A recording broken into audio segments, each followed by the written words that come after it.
Hello everyone. ಇವತ್ತು ನಾವು C architecture R design pattern ಅಂತಂದ್ರೇನು ಅಂತ ತಿಳ್ಕೊಳ್ಳೋಣ. ಎಂ ಅಂದ್ರೆ ಮಾಡೆಲ್ ಅಂತ, ವಿ ಅಂದ್ರೆ ವ್ಯೂ ಅಂತ, ಸಿ ಅಂದ್ರೆ ಕಂಟ್ರೋಲರ್ ಅಂತ. ಸೊ ಎಂ ವಿ ಸಿ ಅನ್ನೋದು ಒಂದು ಅಬ್ರಿವೇಶನ್ ಅಂತ. ಈ ಅಬ್ರಿವೇಶನ್ ನ ಎಕ್ಸ್ಪ್ಯಾಂಡ್ ಮಾಡಿದ್ರೆ ಎಂ ಅಂದ್ರೆ ಮಾಡೆಲ್, ವಿ ಅಂದ್ರೆ ವ್ಯೂ, ಸಿ ಅಂದ್ರೆ ಕಂಟ್ರೋಲರ್. ಇವಾಗ ಎಂ ವಿ ಸಿ ಅನ್ನೋದು ಥಿಯರಿ ಆಗಿ ನೋಡುವ ಬದಲು ಯಾವಾಗಲೂ ಒಂದು ಎಕ್ಸಾಂಪಲ್ ಇಟ್ಕೊಂಡು ಹೇಳಿಕೊಡುವಾಗ ಅದು ಈಸಿಯಾಗಿ ಅರ್ಥ ಆಗುತ್ತೆ, ಅದು ಕರೆಕ್ಟ್ ಆಗಿನೂ ಇರುತ್ತೆ. ಈ MVC ಆರ್ಕಿಟೆಕ್ಚರ್ನ ಎಕ್ಸಾಂಪಲ್ ಆಗಿ ಇಟ್ಕೊಂಡು ನೋಡೋಣ. ಸೊ ಈ ಎಕ್ಸಾಂಪಲ್ ಅಲ್ಲಿ ನೀವು ಏನು ಇಮ್ಯಾಜಿನ್ ಮಾಡ್ಕೊಂಡು ನೋಡ್ಬೇಕು ಅಂದ್ರೆ, ಒಂದು ಟ್ವಿಟ್ಟರ್ದು ರಿಜಿಸ್ಟ್ರೇಷನ್ ಪೇಜ್ನ ಇಮ್ಯಾಜಿನ್ ಮಾಡ್ಕೊಳ್ಳಿ. ಇಮ್ಯಾಜಿನ್ ಮಾಡ್ಕೊಳೋಕೆ ಕಷ್ಟ ಆಗಿದ್ರೆ ನೆಕ್ಸ್ಟ್ ಸ್ಲೈಡ್ ಅಲ್ಲಿ ನಾನು ಸ್ಕ್ರೀನ್ ಶಾಟೇ ಹಾಕಿದೀನಿ, ಬನ್ನಿ ನೋಡೋಣ. ಸೊ ಇದೇನೆ ಟ್ವಿಟ್ಟರ್ದು ರಿಜಿಸ್ಟ್ರೇಷನ್ ಪೇಜ್ ಇಮೇಜ್. ಸೊ ಇದು ನೋಡಿದ್ರೆ MVC ಅಲ್ಲಿ ಫಸ್ಟ್ ವಿ ನೋಡೋಣ. ವಿ ಅಂದ್ರೆ ಏನು? ವಿ ಅಂದ್ರೆ ವ್ಯೂ ಅಂತ. ಸೊ ಇವಾಗ ನೀವು ನಿಮ್ ಕಣ್ಣು ಸಹಾಯದಿಂದ ನೀವು ಈ ಸ್ಕ್ರೀನ್ ನೋಡ್ತಾ ಇದ್ದೀರಾ ಅಲ್ವಾ? ಸೊ ಇದೇನೆ ವ್ಯೂ ಅಂತಾರೆ. ಸೊ ಇದರಲ್ಲಿ ಏನೇನ್ ಕಾಣಿಸ್ತಾ ಇದೆ? ಸ್ಟೆಪ್ 1 ಆಫ್ 4 ಅಂತ ಕಾಣಿಸ್ತಾ ಇದೆ ಅಲ್ವಾ? ರೈಟ್ ಸೈಡ್ ಅಲ್ಲಿ ನೋಡಿದ್ರೆ ನೆಕ್ಸ್ಟ್ ಅನ್ನೋ ಬಟನ್ ನ ಕೊಟ್ಟಿದ್ದಾರೆ. ಕ್ರಿಯೇಟ್ ಯುವರ್ ಅಕೌಂಟ್ ಅಂತ ಇದೆ, ನೇಮ್ ಅಂತ ಇದೆ. ನೇಮ್ ಅಂತ ಒಂದು ಎಲಿಮೆಂಟ್ ಇದೆ. ಅದಾದ್ಮೇಲೆ ಒಂದು ಟೆಕ್ಸ್ಟ್ ಬಾಕ್ಸ್ ಇದೆ, ಅದ್ರೊಳಗೆ ನಾವು ನೇಮ್ ಎಂಟರ್ ಮಾಡಬಹುದು. ಇಮೇಲ್ ಅಂತ ಇದೆ, ಅಲ್ಲಿ ನಾವು ನಮ್ ಇಮೇಲ್ ನ ಹಾಕಬಹುದು. ಯೂಸ್ ಫೋನ್ ಇನ್ಸ್ಟೆಡ್ ಅಂತ ಕೊಟ್ಟಿದ್ದಾರೆ. ಈ ತರ ತುಂಬಾ ವಿಜುವಲ್ ಆಗಿ ಎಲಿಮೆಂಟ್ಸ್ ಕೊಟ್ಟಿದ್ದಾರೆ. ನಮ್ಮ ಕಣ್ಣಿಗೆ ಕಾಣಿಸುವ ಹಾಗೆ ತುಂಬಾ ಎಲಿಮೆಂಟ್ಸ್ ಈ ಪೇಜ್ ಅಲ್ಲಿ ಇದೆಯಾ? ಈ ಪೇಜ್ ನಾನೇ ನಾವು ವ್ಯೂ ಅಂತ ಕರಿತೀವಿ. ಓಕೆನಾ? ಸೊ ಇವಾಗ ನೆಕ್ಸ್ಟ್, ಇವಾಗ ಈ ವ್ಯೂ ಅಲ್ಲಿ ಏನೇನಿದೆ, ಏನೇನ್ ಕೇಳಿದ್ದಾರೆ ನಮ್ಮಿಂದ, ಏನೇನ್ ಕೇಳ್ತಾ ಇದ್ದಾರೆ ನಮ್ಮ ಹತ್ರ? ನೇಮ್ ಕೇಳಿದ್ದಾರೆ ಮತ್ತೆ ಇಮೇಲ್ ಕೇಳಿದ್ದಾರೆ. ಇದೇನೆ ವ್ಯೂ ಇಂದ ಕೇಳ್ತಾ ಇದ್ದಾರೆ ಅಲ್ವಾ? ಇವಾಗ ನೆಕ್ಸ್ಟ್ ಸಿ ಅಂದ್ರೆ ಕಂಟ್ರೋಲರ್ ಅಲ್ವಾ? ಈ ಕಂಟ್ರೋಲರ್ ಅಂದ್ರೆ ಏನು ಅಂತ ನೋಡೋಣ. ಈಗ ನೇಮ್ ನ ಎಂಟರ್ ಮಾಡ್ತೀನಿ. ಫಾರ್ ಎಕ್ಸಾಂಪಲ್ ಮಿನಿಮಮ್ 3 ಕ್ಯಾರೆಕ್ಟರ್ ಇರ್ಬೇಕು ಅಂತ ಹೇಳ್ತಾರೆ, ಟ್ವಿಟರ್ ಬಂದು ಹೇಳ್ತಾರೆ ಅನ್ಕೊಳ್ಳಿ. ಇವಾಗ ನಾನು 2 ಕ್ಯಾರೆಕ್ಟರ್ ಮಾತ್ರ ಕೊಟ್ಟು ನೇಮ್ ನ ಎಂಟರ್ ಮಾಡಿ, ಇಮೇಲ್ ನಾನು ಕೊಟ್ಟು ಓಕೆ ಅಂತ ಸಬ್ಮಿಟ್ ಮಾಡಿ ನೆಕ್ಸ್ಟ್ ಅಂತ ಕೊಟ್ರೆ ಅದು ಎರರ್ ಥ್ರೋ ಮಾಡುತ್ತಲ್ವಾ? ಅದು ಏನ್ ಹೇಳುತ್ತೆ? ನೇಮ್ ಅಲ್ಲಿ ಬಂದು 3 ಕ್ಯಾರೆಕ್ಟರ್ಸ್ ಇರ್ಬೇಕು, ನೀವು ನೋಡಿದ್ರೆ 2 ಕ್ಯಾರೆಕ್ಟರ್ ಮಾತ್ರ ಕೊಟ್ಟಿದ್ದೀರಾ ಅಂತ ವ್ಯಾಲಿಡೇಷನ್ ಎರರ್ ಮೆಸೇಜ್ ಥ್ರೋ ಮಾಡುತ್ತಲ್ವಾ? ಇದೇನೆ ಕಂಟ್ರೋಲರ್ ಕೆಲಸ. ಇವಾಗ ಸಿ ಕಂಟ್ರೋಲರ್ ಕೆಲಸ ಏನಂತಂದ್ರೆ, ನಾವು ವ್ಯೂ ಅಲ್ಲಿ ಡೇಟಾನ ಕರೆಕ್ಟ್ ಆಗಿ ಇದನ್ನ ನಾವು ಸರ್ವರ್ಗೆ ಕಳಿಸಬಹುದಾ ಅಂತ ವ್ಯಾಲಿಡೇಟ್ ಮಾಡುತ್ತೆ ಅಲ್ವಾ? ಇದೇನೆ one of the purpose of controller, ಅದೇನೆ ಸಿ ಅಂತ ಕೊಟ್ಟಿದೀವಿ. ಇವಾಗ ನೆಕ್ಸ್ಟ್ ಎಂ ಅಂದ್ರೆ ಏನು? ಎಂ ಅಂದ್ರೆ ಮಾಡೆಲ್. ಓಕೆನಾ? ಸೊ ಮಾಡೆಲ್ ಅಂದ್ರೆ ಏನು? ಮಾಡೆಲ್ ಅಂದ್ರೆ ಡೇಟಾನ ನಾವು ಹೇಗೆ ಮಾಡೆಲ್ ಆಗಿ ಮಾಡಿ ಇಟ್ಟಿರ್ತೀವಿ. ಸೊ ಈ ಪೇಜ್ ಅಲ್ಲಿ ಸ್ಟೆಪ್ 1 ಆಫ್ 4 ಅಲ್ಲಿ ಏನೇನಿದೆ ಅಂತಂದ್ರೆ, ನೇಮ್ ಇದೆ ಮತ್ತೆ ಇಮೇಲ್ ಇದೆ. ಸೊ ನಮ್ಮ ಮಾಡೆಲ್ ಅಲ್ಲಿ ನೇಮ್ ಅಂತ ಒಂದು ಡೇಟಾನ ಸ್ಟೋರ್ ಮಾಡ್ತೀವಿ. ನಮ್ಮ ಮಾಡೆಲ್ ಅಲ್ಲಿ ಇಮೇಲ್ ಅನ್ನೋ ಡೇಟಾನ ಸ್ಟೋರ್ ಮಾಡ್ತೀವಿ. ಮಾಡೆಲ್ ಅನ್ನೋದು ಒಂದು ಯಾವಾಗಲೂ ಡೇಟಾ ಬೇಸ್ ಅಲ್ಲಿ ಇರೋ ಡೇಟಾನ, ಓಕೆ, ಆ ಒಂದು ಡೇಟಾದು ಸ್ಟ್ರಕ್ಚರ್ ಮಾಡೆಲ್ ಅಂತ ಹೇಳ್ತೀವಿ. ಆ ಡೇಟಾದು ಸ್ಟ್ರಕ್ಚರ್ನ ನಾವು ಮಾಡೆಲ್ ಅಂತ ಹೇಳ್ತೀವಿ. ಸೊ ಮಾಡೆಲ್ ಅಲ್ಲಿ ಇದು ಸ್ಟೆಪ್ 1 ಔಟ್ ಆಫ್ 4 ಏನೆಲ್ಲ ಡೇಟಾ ಇರುತ್ತೆ, ನೇಮ್ ಇರುತ್ತೆ, ಇಮೇಲ್ ಇರುತ್ತೆ. ಓಕೆನಾ? ಸೊ ಮಾಡೆಲ್ ಅಂತ ಹೇಳುವಾಗ ಅದು ಡೇಟಾನ ರೆಪ್ರೆಸೆಂಟ್ ಮಾಡುತ್ತೆ. ಆ ಒಂದು ಡೇಟಾ ಬೇಸ್ ಅಲ್ಲಿ ಸ್ಟೋರ್ ಆಗುತ್ತೆ. ಸೊ ಮಾಡೆಲ್ ಅನ್ನೋದು ಡೇಟಾ ಬೇಸ್ ರಿಲೇಟೆಡ್ ಅಂತ ನೀವು ಮೈಂಡ್ ಅಲ್ಲಿ ನೀವು ಇಟ್ಕೋಬಹುದು. ಸೊ ಇವಾಗ ನಂಗೆ ಗೊತ್ತಿರೋ ಹಾಗೆ ಎಂ ಅಂದ್ರೆ ಮಾಡೆಲ್ ಏನಂತ ನಿಮಗೆ ಗೊತ್ತಿರುತ್ತೆ, ನಿಮಗೆ ಅರ್ಥನೂ ಆಗಿರುತ್ತೆ ಅಲ್ವಾ? ವಿ ಅಂದ್ರೆ ವ್ಯೂ ಅಂತ ಒಂದ್ ಸ್ವಲ್ಪನಾದ್ರೂ ಅರ್ಥ ಆಗಿರುತ್ತೆ. ಸಿ ಅಂದ್ರೆ ಕಂಟ್ರೋಲರ್. ಕಂಟ್ರೋಲ್ದು ಕಂಟ್ರೋಲ್ದು ಪರ್ಪಸ್ ಏನಂತ ನಿಮಗೆ ಅರ್ಥ ಆಗಿರುತ್ತೆ. ಸೊ ಇದೆಲ್ಲಾನು ಟ್ವಿಟ್ಟರ್ ರಿಯಲ್ ಟೈಮ್ ಟ್ವಿಟ್ಟರ್ದು ಆ್ಯಪ್ ಇಂದಾನೆ ನಾವು MVC ಆರ್ಕಿಟೆಕ್ಚರ್ ಅಂದ್ರೆ ಏನು ಅಂತ ತಿಳ್ಕೊಂಡ್ವಿ. ಸೊ ಇವಾಗ ನೆಕ್ಸ್ಟ್ ನಾವು MVC ಆರ್ಕಿಟೆಕ್ಚರ್ ಥಿಯರಿ ಏನಂತ ನೋಡೋಣ. MVC ಥಿಯರಿನ ನೋಡೋಣ. MVC ಅಲ್ಲಿ ಏನೇನ್ ಟೆಕ್ನಾಲಜೀಸ್ನ ಯೂಸ್ ಮಾಡಿದ್ದಾರೆ ಅಂತ ನೋಡೋಣ. ಈಗ MVC ಥಿಯರಿನ ನೋಡೋಣ, ಮತ್ತೆ MVC ಅಲ್ಲಿ ಏನೇನ್ ಟೆಕ್ನಾಲಜೀಸ್ನ ಯೂಸ್ ಮಾಡಿದ್ದಾರೆ ಅಂತ ನೋಡೋಣ. ಸೊ ಯಾವಾಗ್ಲೂ ಫಸ್ಟ್ ನಾವು ವ್ಯೂ ಇಂದಾನೆ ಹೋಗೋಣ. ವ್ಯೂ ಅಲ್ಲಿ ಬಂದು ನಾನು ಏನ್ ಹೇಳಿದೀನಿ ಅಂದ್ರೆ visual elements of the website ಅಂತ ಹೇಳಿದೀನಿ, ಕರೆಕ್ಟಾ? ಇನ್ ದ ವ್ಯೂನ ಯಾವ ಟೆಕ್ನಾಲಜಿ ಯೂಸ್ ಮಾಡ್ಕೊಂಡು ಇಂಪ್ಲಿಮೆಂಟ್ ಮಾಡಿದ್ದಾರೆ ಅಂತ ನೋಡಿದ್ರೆ HTML CSS, ಕರೆಕ್ಟಾ? HTML ಬಂದು ವಿಜುವಲ್ ಸ್ಟ್ರಕ್ಚರ್ನ ಡಿಫೈನ್ ಮಾಡುತ್ತೆ. CSS ಬಂದು ವಿಜುವಲ್ ಸ್ಟ್ರಕ್ಚರ್ ಸ್ಟೈಲ್ ಮಾಡುತ್ತೆ. ಸೊ ವ್ಯೂಗೆ ಏನ್ ಟೆಕ್ನಾಲಜಿ ಅಂತ ನೋಡಿದ್ರೆ HTML CSS ಮಾತ್ರನೇ ಅಂತ ಹೇಳೋಕ್ಕಾಗಲ್ಲ. ಈ HTML CSS ಬಂದು one of the major technology in web development. So ಇವಾಗ ಕಂಟ್ರೋಲರ್ ಏನಂತ ನೋಡೋಣ. ಈ ಕಂಟ್ರೋಲರ್ ಇದೆ ಅಲ್ವಾ, ಈ ಕಂಟ್ರೋಲರ್ ಏನ್ ಟೆಕ್ನಾಲಜಿ, ಯಾವ ಟೆಕ್ನಾಲಜಿ ಇದೆ ಅಂದ್ರೆ ಈ ಕಂಟ್ರೋಲರ್ ಕೆಲಸ ಏನು ಅಂತ ನೋಡೋದಾದ್ರೆ ಈ ಕಂಟ್ರೋಲರ್ ಏನ್ ಮಾಡುತ್ತೆ ಅಂದ್ರೆ ನಾವು ಈಗೇನು ಹೇಳ್ಬಹುದು. ಕಂಟ್ರೋಲರ್ ಏನ್ ಮಾಡುತ್ತೆ ಅಂದ್ರೆ ಇದು ಒಂಥರ ಕನೆಕ್ಷನ್ ರೀತಿ, ಇದು ಒಂದು ಕನೆಕ್ಷನ್ ರೀತಿ ಆಕ್ಟ್ ಮಾಡುತ್ತೆ. ಯಾವ್ದಕ್ಕೆ ಅಂದ್ರೆ ನಾವು ಕಣ್ಣಲ್ಲಿ ನೋಡುವ ವ್ಯೂಗೂ ನಮ್ ಫೈನಲ್ಲಿ ಡೇಟಾ ಸ್ಟೋರ್ ಆಗುತ್ತೆ ಅಲ್ವಾ, ಡೇಟಾ ಬೇಸ್ ಸರ್ವರ್, ಅದಕ್ಕೆ ಮಧ್ಯದಲ್ಲಿ ಇರುವ ಈ ಕಂಟ್ರೋಲರ್ದು ಕೆಲಸ. ಸೊ ಈ ಕಂಟ್ರೋಲರ್ ಬಂದು connects the view and the model ಅಂತ ಹೇಳ್ಬಹುದು. ಸೆಕೆಂಡ್ ಥಿಂಗ್ ಏನ್ ಹೇಳ್ಬಹುದು ಅಂದ್ರೆ ವ್ಯೂ ಇಂದ ನಾವು ಕೊಡುವ ಡೇಟಾನ ಸ್ವಲ್ಪ ಲಾಜಿಕ್ ಅಪ್ಲೈ ಮಾಡಿ ವ್ಯಾಲಿಡೇಟ್ ಮಾಡಿ ಅದು ಕರೆಕ್ಟ್ ಆಗಿ ಇದ್ರೆ ಅದು ಮಾಡೆಲ್ ಅಲ್ಲಿ ಹೋಗಿ ಡೇಟಾ ಬೇಸ್ ಅಲ್ಲಿ ಹೋಗಿ ಸೇವ್ ಮಾಡುತ್ತೆ ಅಲ್ವಾ. ಈ ಲಾಜಿಕಲ್ ಥಿಂಗ್ನು ಕಂಟ್ರೋಲರ್ ಮಾಡುತ್ತೆ ಅಂತ ನಾವು ತಿಳ್ಕೋಬಹುದು, ನಾವು ಅರ್ಥ ಕೂಡ ಮಾಡ್ಕೋಬಹುದು. ಸೊ ನಾವು ಇಷ್ಟು ಹೇಳುವಾಗ ಕಂಟ್ರೋಲರ್ ಬಂದು ಯಾವ ಟೆಕ್ನಾಲಜಿ ಅಲ್ಲಿ ಇರುತ್ತೆ ಅಂದ್ರೆ ಕಂಟ್ರೋಲರ್ ಬಂದು ಮೋಸ್ಟ್ಲಿ ಜಾವಾ ಸ್ಕ್ರಿಪ್ಟ್ ಟೆಕ್ನಾಲಜಿ ಅಲ್ಲಿನೇ ಇರುತ್ತೆ.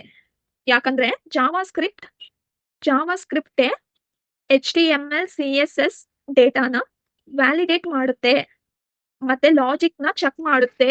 3 ಕ್ಯಾರೆಕ್ಟರ್ ಕೊಟ್ಟಿದ್ದಾರೆ ಅಲ್ವಾ, 3 ಕ್ಯಾರೆಕ್ಟರ್ ಕೊಟ್ಟಿದಾರಾ ಇಲ್ವಾ, 2 ಕ್ಯಾರೆಕ್ಟರ್ ಕೊಟ್ಟಿದಾರಾ ಅಂತ ಎಲ್ಲಾನು ಕಂಟ್ರೋಲರ್ ಮುಖಾಂತರ ಜಾವಾ ಸ್ಕ್ರಿಪ್ಟ್ ಇಟ್ಕೊಂಡೆ ನಾವು ಚೆಕ್ ಮಾಡೋದು.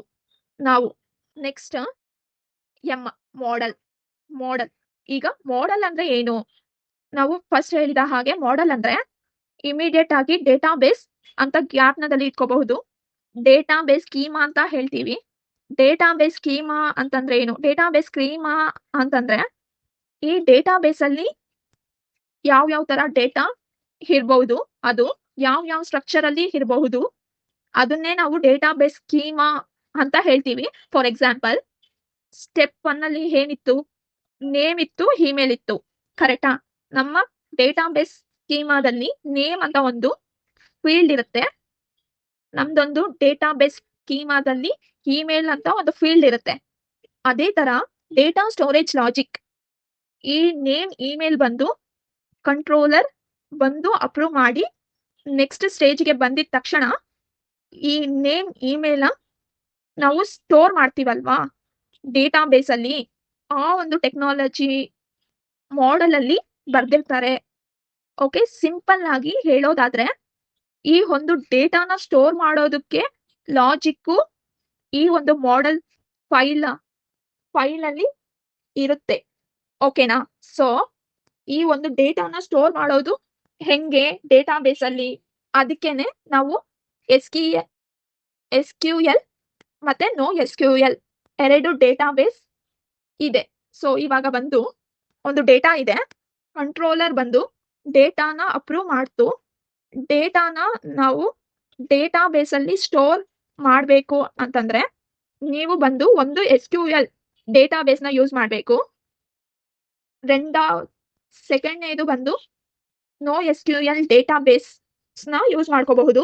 ನೀವು SQL ಡೇಟಾ ಬೇಸ್ನ ಯೂಸ್ ಮಾಡೋದಾದ್ರೆ SQL ಕಮಾಂಡ್ಸ್, SQL ಕ್ವೆರೀಸ್ ಮೂಲಕ ನೀವು ಡೇಟಾ ಬೇಸ್ನ ಸೇವ್ ಮಾಡಬಹುದು. ನೀವು ಏನಾದರೂ ನೋ SQL ಡೇಟಾ ಬೇಸ್ನ ಯೂಸ್ ಮಾಡಿದ್ರೆ no SQL commands, no SQL queries use ಮಾಡಿಕೊಂಡು ಡಾಕ್ಯುಮೆಂಟ್ ಬೇಸ್ಡ್ ಕ್ವೆರೀಸ್ ಯೂಸ್ ಮಾಡಿಕೊಂಡು ನೀವು ಡೇಟಾನ ಸೇವ್ ಮಾಡಬಹುದು. ನೀವು ಮಾಡೆಲ್ ಅಂತ ಹೇಳುವಾಗ ಮಾಡೆಲ್ ಅನ್ನೋದು ಒಂದು ಫೈಲ್, ಆ ಒಂದು ಫೈಲ್ನ ಡೇಟಾ ಬೇಸ್ ಸ್ಕೀಮಾ ರಿಲೇಟ್ ಮಾಡಿರುತ್ತೆ.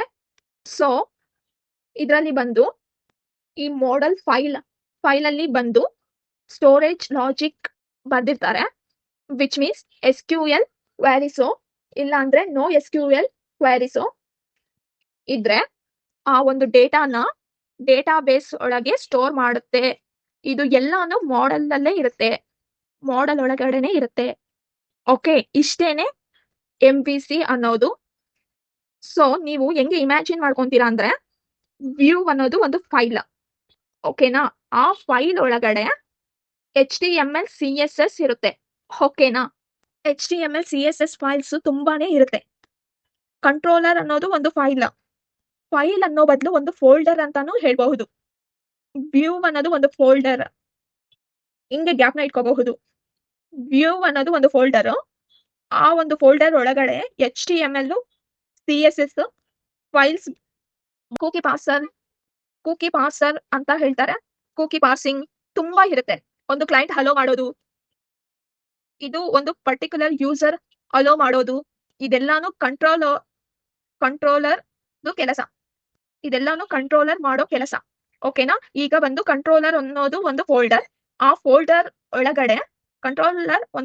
ಒಳಗಡೆ ಜಾವಾ ಸ್ಕ್ರಿಪ್ಟ್ ಫೈಲ್ಸ್ ತುಂಬಾ ಇರುತ್ತೆ, ಓಕೆನಾ? ಅದಾದ್ಮೇಲೆ ಮಾಡೆಲ್ ಅನ್ನೋದು ಒಂದು ಫೋಲ್ಡರ್ ಅಂತ ಗ್ಯಾಪ್ನ ಇಟ್ಕೊಳ್ಳಿ. ಈ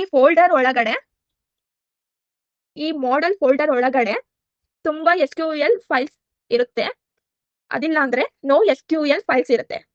ಸೊ ಇದೇನೆ MVC ಆರ್ಕಿಟೆಕ್ಚರ್ ಓವರ್ ಆಲ್ ಐಡಿಯಾನೇ.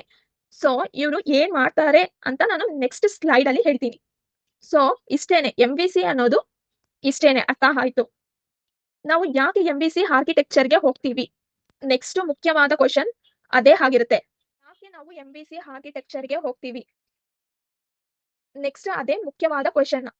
ಇವಾಗ ಪ್ರೀವಿಯಸ್ ಸ್ಲೈಡ್ ನ ಜ್ಞಾಪನ ಇಟ್ಕೊಂಡಿದ್ರೇನೆ ನಾವು ಸಪರೇಟ್ ಮಾಡ್ತೀವಿ, ಅಂದ್ರೆ ವ್ಯೂನ ಸಪರೇಟ್ ಆಗಿ ಇಡ್ತೀವಿ, ಕಂಟ್ರೋಲರ್ನ ಸಪರೇಟ್ ಆಗಿ ಇಡ್ತೀವಿ, ಮಾಡೆಲ್ನು ಸಪರೇಟ್ ಆಗಿ ಇಡ್ತೀವಿ, ಅಂದ್ರೆ ಒಂಟಿಯಾಗಿ ಇಡ್ತೀವಿ.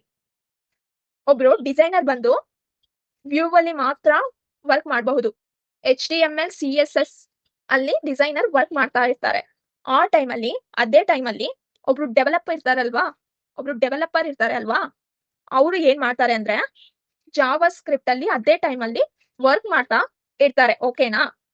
ಅದಾದ್ಮೇಲೆ ಏನ್ ಮಾಡ್ತಾರೆ ಅಂದ್ರೆ ಡೇಟಾಬೇಸ್ ಗೊತ್ತಿರೋರು ಏನ್ ಮಾಡ್ತಾರೆ ಅಂದ್ರೆ ಮಾಡೆಲ್ ಫೈಲ್ ನ ತೆಗೆದು, ಈ ಡಿಸೈನರ್ ವರ್ಕ್ ಮಾಡ್ತಿರ್ತಾರಲ್ವಾ ಅದೇ ಟೈಮಲ್ಲಿ, ಡೆವಲಪರ್ ವರ್ಕ್ ಮಾಡ್ತಾ ಇರ್ತಾರೆ ಅಲ್ವಾ ಅದೇ ಟೈಮ್ನಲ್ಲಿ, ಈ ಡೇಟಾಬೇಸ್ ಗೊತ್ತಿರೋ ಅವರು ಒಂಟಿಯಾಗಿ ಅವರ ಪಾಡಿಗೆ ಮಾಡೆಲ್ ಫೈಲ್ ಅಲ್ಲಿ ವರ್ಕ್ ಮಾಡ್ತಾ ಇರ್ತಾರೆ.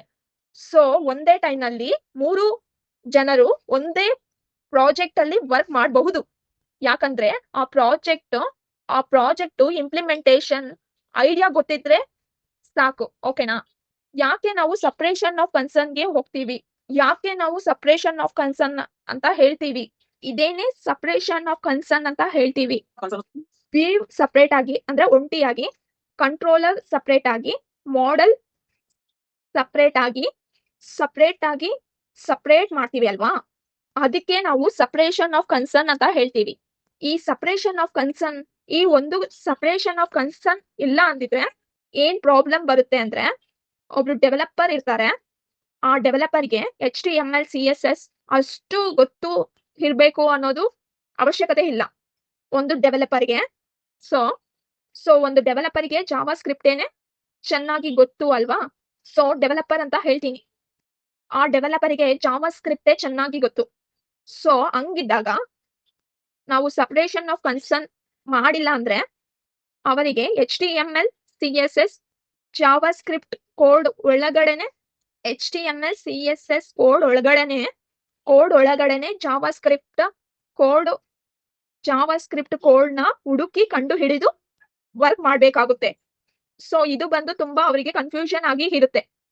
ಇದು HTML ಕೋಡ್ ಯಾವುದು, ಜಾವಾ ಸ್ಕ್ರಿಪ್ಟ್ ಕೋಡ್ ಯಾವುದು ಕಂಡು ಹಿಡಿದು ವರ್ಕ್ ಮಾಡುವ ಬದಲಾಗಿ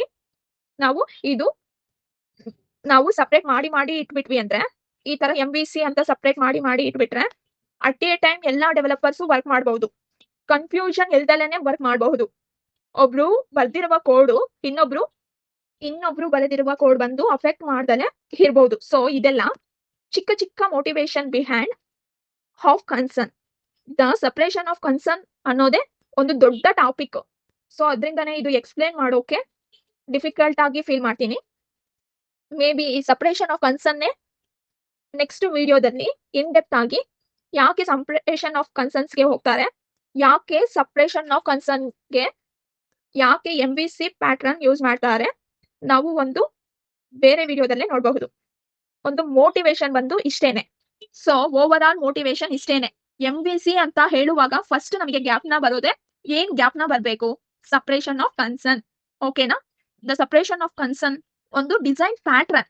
ಈ ಡಿಸೈನ್ ಪ್ಯಾಟರ್ನ್ ಅನ್ನೋದೇ ಒಂದು ಆರ್ಕಿಟೆಕ್ಚರ್ ಅಂತ ಹೇಳಬಹುದು. ಸೊ MVC ಅನ್ನೋದು ಒಂದು ಸಿಂಪಲ್. MVC ಅನ್ನೋದು ಇಷ್ಟೇನೆ. So MVC architecture most application development framework ಅಲ್ಲಿ ಯೂಸ್ ಮಾಡ್ತಾರೆ. MVC ಬೇಸಿಕ್ಸ್ ಇಷ್ಟೇನೆ, ಬ್ರೀಫ್ ಇಂಟ್ರೊಡಕ್ಷನ್ ಇಷ್ಟೇನೆ. ಇವಾಗ MVC ಜನರಲ್ ಆಗಿ ಸೀಕ್ರೆಟ್ ಅಂತ ನಾನು ಹೇಳ್ತೀನಿ. ಸೀಕ್ರೆಟ್ ಆಫ್ ಟ್ರೂ ಲರ್ನಿಂಗ್ ಎಲ್ಲಿ ನಡೆಯುತ್ತೆ ಅಂದ್ರೆ, ಈ 4 ಸ್ಟೆಪ್ ಪ್ರಾಕ್ಟೀಸ್ ಮಾಡಿದ್ರೇನೆ ಸಾಕು, ನೀವು ನಿಜವಾಗ್ಲೇ ಏನ್ ಬೇಕಾದ್ರೂ ಕಲ್ತ್ಕೊಳ್ಬಹುದು. ಸೊ ಫಸ್ಟ್ ಸ್ಟೆಪ್ ಏನಂದ್ರೆ, ನೀವು ತುಂಬಾ ಓದ್ಬೇಕು. ನೀವು ಒಂದು ಟಾಪಿಕ್ ತಗೊಂಡ್ರೆ ಆ ಟಾಪಿಕ್ ಬಗ್ಗೆ ಓದ್ಬೇಕು. ರೀಡ್ ಮಾಡೋದನ್ನ ಅಭ್ಯಾಸ ಮಾಡ್ಕೋಬೇಕು. ಅದು ರೀಡ್ ಮಾಡಿ ಅಭ್ಯಾಸ ಮಾಡ್ಕೊಂಡ ನಂತರ ಅದು ನಮಗೆ ಅರ್ಥ ಅಂಡರ್ಸ್ಟ್ಯಾಂಡ್ ಆಯ್ತಾ ಅಂತ ನೋಡ್ಬೇಕು. ನಿಮಗೆ ಅರ್ಥ ಆಯ್ತು, ಅಂಡರ್ಸ್ಟ್ಯಾಂಡ್ ಆಯ್ತು ಅಂತಂದ್ರೆ ಒಂದು ಪೆನ್ ಪೇಪರ್ ಅಲ್ಲಿ ಇಲ್ಲ ಅಂದ್ರೆ ಲ್ಯಾಪ್ಟಾಪ್ ಅಲ್ಲಿ ಅಂಡರ್ಸ್ಟ್ಯಾಂಡ್ ಅರ್ಥ ಆದ ಅದನ್ನ ಪ್ರಾಕ್ಟೀಸ್ ಮಾಡಿ ಔಟ್ಪುಟ್ ನ ನೋಡ್ಬೇಕು ಕಡ್ಡಾಯವಾಗಿ. ಸರಿ, ನೀವು ಪ್ರಾಕ್ಟೀಸ್ ಮಾಡಿದೀರಾ ಅಂದ್ರೆ 1 ದಿವಸ ಬಿಟ್ಟು ಇಲ್ಲ 2 ದಿವಸ ಬಿಟ್ಟು ನೀವು ಮತ್ತೆ ರಿವೈಸ್ ಮಾಡಿ ನೋಡ್ಬೇಕು. ಓಕೆ, ನೀವು ರಿವಿಷನ್ ಮಾಡಿದ್ರೇನೆ ಅದೊಂದು ನಿಮ್ಮ ಮೈಂಡ್ ಅಲ್ಲಿ ಪರ್ಮನೆಂಟ್ ಆಗಿ ಇರೋಕೆ ಸಾಧ್ಯ. ಸೊ 1 or 2 ಡೇಸ್ಗೆ ಆ ಟಾಪಿಕ್ ತೆಗೆದು ಆಲ್ರೆಡಿ ನೀವು ಓದಿರೋದ್ರಿಂದ ಪ್ರಾಕ್ಟೀಸ್ ಮಾಡಿರುವ ಟಾಪಿಕ್ ಬಂದು ಒಂದು ಸಲ ರಿವೈಸ್ ಮಾಡಿದ್ರೆ ಅದು ನೀವು ಕೊನೆ ತನಕನೂ ಮರೆಯೋದಿಲ್ಲ. ನೀವು ಯಾವಾಗ ಬೇಕಾದ್ರೂ ಹೇಳ್ಬಿಡ್ತೀರಾ. ಒಂದು ಸೀಕ್ರೆಟ್ ಆಫ್ ಟ್ರೂ ಲರ್ನಿಂಗ್ ಎಲ್ಲಿ ನಡೆಯುತ್ತೆ ಅಂದ್ರೆ, ಫಸ್ಟ್ ರೀಡ್ ಮಾಡಬೇಕು, ಸೆಕೆಂಡ್ ಅಂಡರ್ಸ್ಟ್ಯಾಂಡ್ ಮಾಡ್ಕೋಬೇಕು ಅಂದ್ರೆ ಅರ್ಥ ಮಾಡ್ಕೋಬೇಕು, ಮೂರವದು ನೀವು ಮಸ್ಟ್ ಅಂಡ್ ಶುಡ್ ಪ್ರಾಕ್ಟೀಸ್ ಮಾಡಬೇಕು, ನೀವು ಮರಿದಲ್ಲೇ ರಿವೈಸ್ ಮಾಡಬೇಕು. ನೆಕ್ಸ್ಟ್ ಸೊ ಇಷ್ಟೇನೆ. ಫಸ್ಟ್ ರೀಡ್ ಮಾಡಬೇಕು, ಅಂಡರ್ಸ್ಟ್ಯಾಂಡ್ ಮಾಡಬೇಕು, ಪ್ರಾಕ್ಟೀಸ್ ಮಾಡಬೇಕು, ರಿವೈಸ್ ಮಾಡಬೇಕು. ಇಷ್ಟೇ ಸೀಕ್ರೆಟ್ಸ್ ಆಫ್ ಲರ್ನಿಂಗ್.